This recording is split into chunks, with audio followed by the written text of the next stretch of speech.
Hey folks, it's Tom at Frugal Prepper. So it's been a little while since I've done a video. Things have been crazy busy. Getting ready to do a lower control arm on this Oldsmobile. It's taking me forever to get to it because other stuff's been in the way. But anyway, I'm getting it done. But I got a new service vehicle for running mobile calls for $200. And I've gotten some new tools, some expensive ones. So I'm just going to kind of go over what's going on.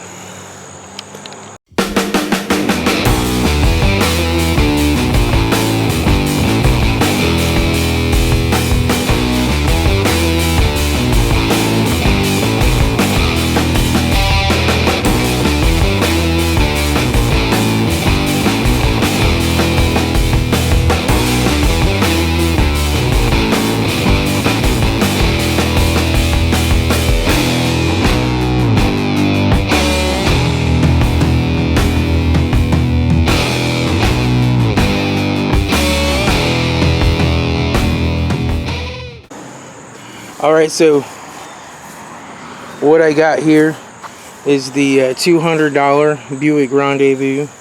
This is a 2006. It's got a dent right here. It's got a non-matching wheel up here. It's not a factory wheel, but it looks kind of close. It's got a loose bumper. It's got fogged up headlights. It's got 198,000 miles. It's got a cracked window, which is really weird. Usually these shatter, but I can roll this up and down and it still works fine. It's got a busted mirror that's taped up. It's got a center console that's taped down. It's got working air conditioning. It's kind of dirty inside, but you know, I don't care because I'm using it for mobile mechanics, so I'm always dirty. But she starts and she runs. I bought her from Indianapolis, and she drove back. Air conditioning and everything. It needs an oil change. It was actually like 2.5 quarts low on oil, so I just topped off the oil on it. But it needs a change. The glove box hinge is bad. That just kind of falls out, like so. This is broken right there. You know, but I'm going to clean her up a little bit here. She's just needs a little light scrubbing down there. But she runs. I just basically topped off the oil and the coolant and started running service calls in her. Once I got the title done, because I had to, since it's from out of state, you have to get a vehicle title inspection and all this stuff. Which they make it sound all official, but all they do is make sure the VIN number is correct. So, anyway, this is kind of how I have my tools set up. I got my Craftsman toolbox, my impacts and drills. This is my laptop. So, my one biggest purchase here was the 4-channel 4425 Pico scope. This is the standard kit. Comes with all these probes. It comes with an inductive pickup and all 4 channel wires.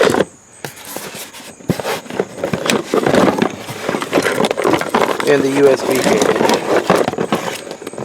There's the inductive pickup right here.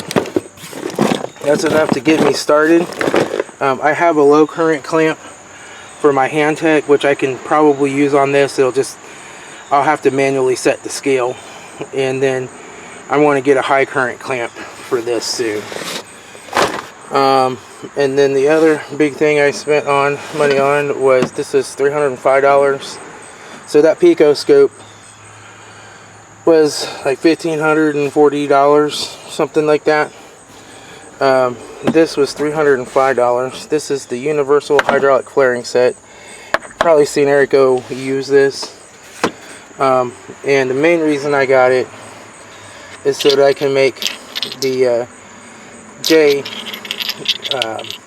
fittings for fuel line, for the quick disconnect fuel lines like on GM, onto a steel line. So This is the other thing I got, was the Dorman OE Solutions, like $273.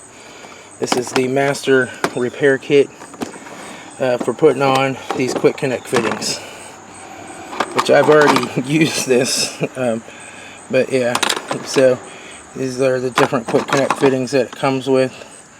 And then what I do is, it's got the part numbers of everything up here, except it doesn't have, oh yeah, it does have the part numbers for these two.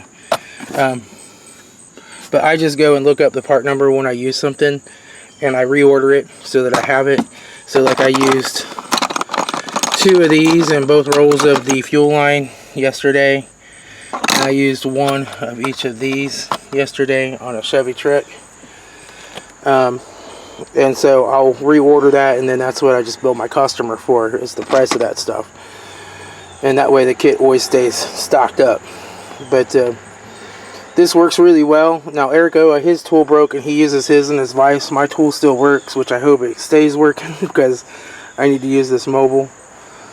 It is Dorman, but it's about the only thing out there to really be able to do a lot of different fuel line stuff. So I got some sandpaper and some springy bender things in there, but that works well. Now this will also crimp all your standard like double flares and bubble flares and stuff, which I may use it for some of that, or it may be quicker just to use the other tool, because this takes a while to set up and get everything. You gotta put the line in here, put these in here, put your other piece down in here, you know. It takes a while to get set up, and you have to really tighten down on this or the line slips. But that works well when you got a rusted fuel line, you want to chop it off. You crimp this on, and then you use a quick connect and run nylon on back to the gas tank. So, but anyway, yeah, that's see, 273, 305, so that's 578 plus another 1540, so that's over $2,000 worth of tools in 1 month. But I was looking at getting a loan on the Pico, but everybody had ridiculous interest rates and crap, so I didn't. I just paid cash for all this. And you know, I've been working hard, saving up my money, and that's less than half the money that I have on reserve for buying things for the business of auto repair / YouTube. So I was okay with just going ahead and spending it. I was a little hesitant because the economy's kind of bad right now. What happens if I lose my job? But the truth is, if I lose my job, these tools will make me even more money going out and doing more car repairs. You know, and I work on a lot of rusty, crusty stuff that has broken lines. So these are important tools to have. This kind of opens up a new level of things that I can do. My next major purchase will probably be a welder of some kind to be able to do some cheap exhaust repairs. You know, fry up a rusted out exhaust on an old beater as a way to make some money. But I got more stuff in the back here. I just got like my jumper cables and some more electrical testing stuff here. My backpack with my main laptop, my jacks back here.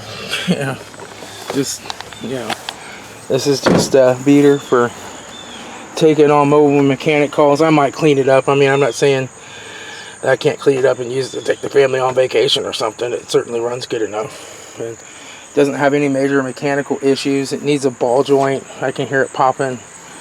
It probably needs a hub or two because I get ABS lights sometimes, service traction control lights on a stop, on a quick stop, and just a good cleaning. But and you know, this thing's all messed up here. I ordered like the front latch for this, but I think the back part's broken too. I don't know. I might just leave it like it is, drive it till it dies. But I do have a window for this, so I'm going to be replacing that before it shatters. You know, because it'll pick the middle of February when it's 30 degrees below zero to shatter out on me, and then I'll be out here having to fix it then. So anyway, that's just what's going on. I've been busy. The paraglider is back. It has a blown head gasket. So I got to get that done. It's been here a couple weeks. And this thing's been here like 3 weeks now. I've got to get it done. So, anyway, I'll talk to y'all later. It's Tom, your Frugal Prepper.